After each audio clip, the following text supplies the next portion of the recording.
అధికారి ఆయన లేనప్పుడు మున్సిపల్ ఇన్ఛార్జ్ అధికారి ఎవరు వచ్చినా కూడా మేము మా జనసంఘం తరఫున వారికి వినతి పత్రం ఇచ్చి మేము వెళ్ళిపోవడం జరుగుతుంది. దయచేసి ఇప్పటికి కూడా ఎవరు రావడం లేదు.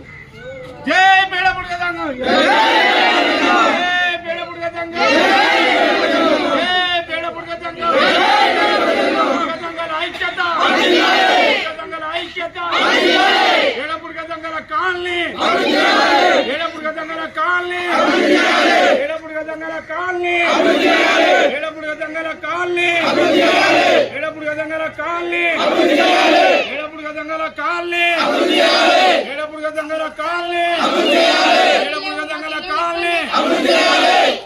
దయచేసి మాకు న్యాయం చేయాలని కోరుతున్నాం.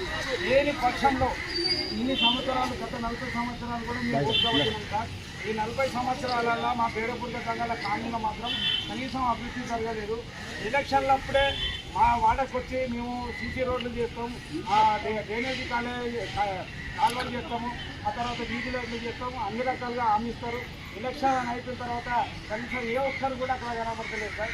దయచేసి ఆ ప్రాంతంలో జీవించాలంటేనే మాకు భయం అవుతుంది. తేళ్ళు, పాములు మా పిల్లలకు కొద్దిగా ఆదాయిపోయి అక్కడ శుభ్రత కూడా లేకపోవడం వల్ల కూడా అనారోగ్యాలకు కూడా మా ముఖ్యంగా పడడం జరుగుతుంది. కాబట్టి దయచేసి మా ప్రాంతంలో ఖచ్చితంగా ఈ అభివృద్ధి పరంగా దృష్టి తీసుకుపోవాల్సిందిగా కోరుకుంటున్నాము. లేదంటే ఒక 10 రోజులు 15 రోజులలో నిజంగా అభివృద్ధి అంబేద్కర్ చేరొస్తే కాడ దాదాపు ఒక 1000 మందితో జన కార్యక్రమం చేయడానికి కూడా మేము సిద్ధంగా ఉన్నామని అందరికీ తెలియజేస్తున్నాం సార్.